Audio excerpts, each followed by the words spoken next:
A very good morning to all of you students. How are you all? I hope you are fine and good. Students, आज हम संस्कृत पाठ 10 नीति नवीनतम पढ़ने जा रहे हैं।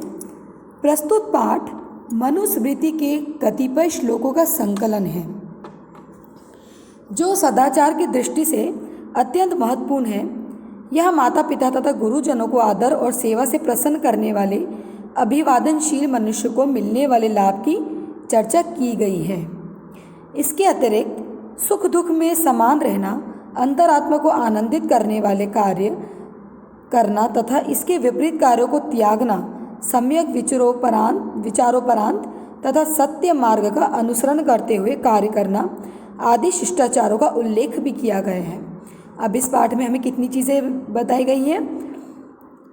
यहाँ पे माता पिता तथा गुरुजनों को आदर और सेवा से प्रसन्न करने वाले अभिवादनशील मनुष्य को मिलने वाले लाभ की चर्चा की गई है।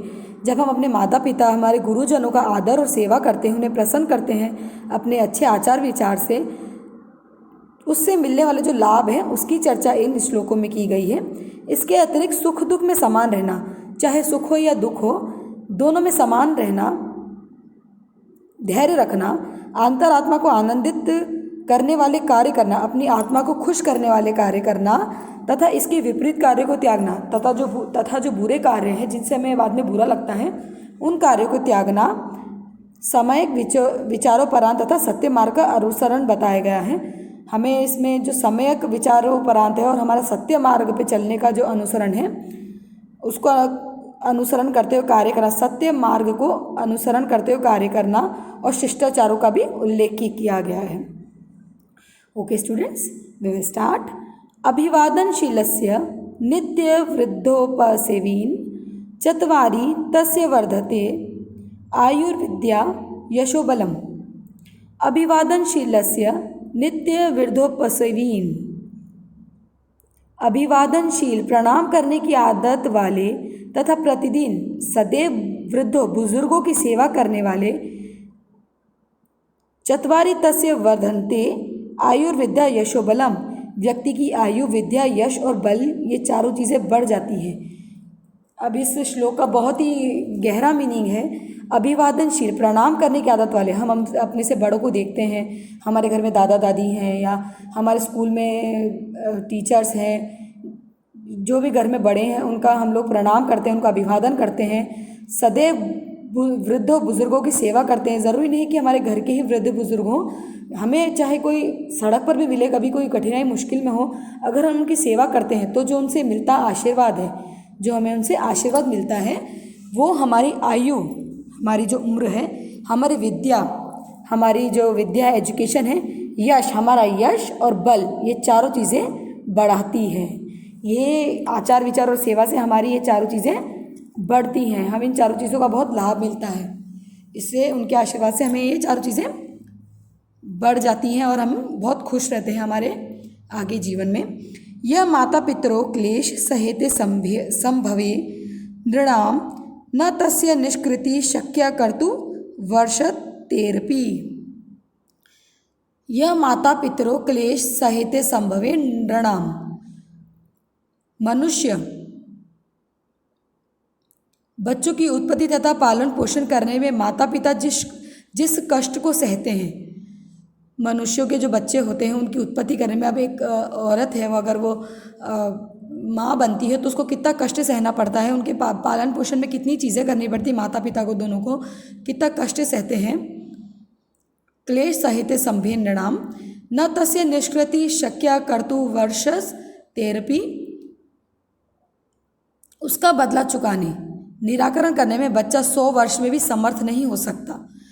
जो हमारे माता पिता हमारे लिए करते हैं, चाहे वो हमें 9 महीने पेट में रखकर हमको जन्म देना हो या हमारी विद्या के लिए, हमारी पढ़ाई के लिए, हमारे खाने पीने के लिए, पालन पोषण के लिए, हमारी ज़रूरतें पूरी करने के लिए जो हमारे माता पिता कष्ट सह सकते हैं, अगर हम लोग 100 वर्षों तक भी उनके समर्थ काम करें, उनके आगे झुककर काम करें तो भी हम समर्थ नहीं है 100 वर्षों में भी उनका कर्ज चुकाने में। ओके स्टूडेंट्स, तयो नृतय प्रिय कुर्यादाचार्यस्य च सर्वदा तेष्वेव त्रिषु तुष्टिषु तप सर्व समाप्यते। तयो निर्दय प्रिय कुर्यादाचार्यस्य च सर्वदा। उन दोनों माता पिता, उन दोनों का अर्थ है यहाँ पे माता पिता और आचार्य को सदा प्रतिदिन संतानों द्वारा प्रिय करना चाहिए। तयो नृत्य कुरादाचार्य से सर्वदा, उन दोनों माता पिता को और प्राचार्य को सर्वदा उन बच्चों के द्वारा प्रिय होना चाहिए। बच्चे उन्हें चाहें, ये होना चाहिए कि बच्चे अपने माता पिता को, शिक्षकों को चाहें, प्यार करें। तेष्वेव त्रिषु त्रिष्टेषु तप सर्व समाप्यते। उन तीनों के ही संतुष्ट होने पर सारे तप जो सारे तप हमारे हैं वो समाप्त, सार्थक हो जाते हैं।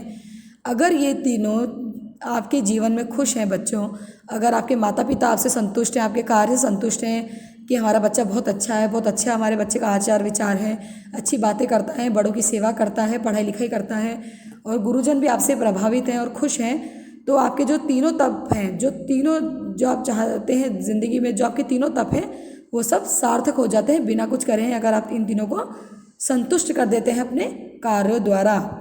घ सर्व परवशः दुख सर्व मातृवंशः सुखम एतद्वि विद्यात् समासेन लक्षणम सुख दुखयो। सर्व परवशः दुख सर्व मातृवंश सुखम। दूसरों के वेश में सारा दुख होता है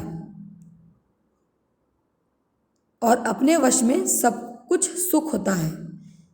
दूसरों के वश में सारा दुख हो जाए, दूसरे होते हैं उनके वश में हमारा सारा दुख होता है, पर अपने वश में हमारा सब सुख होता है। एतो विद्यात् समासेन लक्षण सुख दुखयो। इससे ही संक्षेप में सुख और दुख का लक्षण जानना चाहिए। सुख और दुख यदि हमारे जीवन में आते हैं तो ये सोचना चाहिए सुख तो हमारे वश में है पर दुख हमारे वश में नहीं है। यही संक्षेप में सोचकर हमें हमारे सुख दुख के जो क्षण हैं उनको एक जैसा जीना चाहिए और निराश नहीं होना चाहिए। यत् कर्म कुर्वतोस्य स्यात् परितोषो अंतरात्मन तत् प्रत्यनेन कुर्वीत विपरीत तु वर्जयते।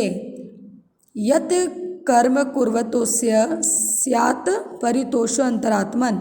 जिस काम को करते हुए इस अपनी आत्मा को संतोष हो। यत् कर्म कुर्वतोस्य, जो भी काम करते हुए, स्या परितोषो अंतरात्मन, हमारी आत्मा को संतुष्टि प्रदान हो, उस काम को प्रयत्न पूर्वक करना चाहिए। यदि हमको अच्छा काम कर रहे हैं और हमारी आत्मा को अच्छा लग रहा है तो हमें प्रयत्नपूर्वक दोबारा करना चाहिए, छोड़ना नहीं चाहिए बीच में। तत् प्रयत्नेन कुर्वीत विपरीत तु वर्जयते। उससे विपरीत उल्टा तो छोड़ देना चाहिए। जिस काम को करते हुए इस अपनी अंतरात्मा को संतोष हो, उस काम को प्रयत्न पूर्वक करना चाहिए। जिस काम को करने में हमें संतोष, हमारी आत्मा को संतोष प्रदान हो, उस काम को प्रयत्न पूर्वक करना चाहिए। उससे विपरीत अगर हमारी आत्मा को संतोष नहीं है, जिस काम को करते हमारा मन नहीं मान रहा है, अगर वो कुछ गलत है तो उसे छोड़ देना चाहिए। विपरीतु वर्जयते, उसे छोड़ देना चाहिए। यदि हमें कोई काम करते बुरा लग रहा है या हमें गिल्टी फील हो रहा है, हमें बुरा लग रहा है, तो उस काम को छोड़ देना चाहिए। दृष्टिपूतः न्यसेत् पादम वस्त्रपूतः जल पीवेत सत्यपूता वदेद्वाच मनपूतः समाचरेत। दृष्टिपूतः न्यसेत् पादम वस्त्रपूतः जल पीवेत। आँखों से पवित्र करके, अच्छी तरह देखभाल करके पैर रखना चाहिए। दृष्टिपूत मतलब आँखों से पवित्र करके, ने से पादम वस्त्रपूत जल पीवेत, अच्छी तरह पैर रखना चाहिए। वस्त्रपूतम जल पीवेत, कपड़े से छानकर शुद्ध करके जल पीना चाहिए। सत्यपूता वदेद्वाच मनपूत समाचरेत। सत्य से पवित्र करके, सत्य से युक्त करके वाणी बोलनी चाहिए और मन से पवित्र करके सोच विचार करके आचरण व्यवहार करना चाहिए। अब देखिए स्टूडेंट्स, ये श्लोक कितना अच्छा है। आँखों से पवित्र करके मतलब आँखों से देख के हमें अपना अगला कदम रखना चाहिए, अपना पैर रखना चाहिए। कपड़े से छानकर शुद्ध कर पानी पीना चाहिए।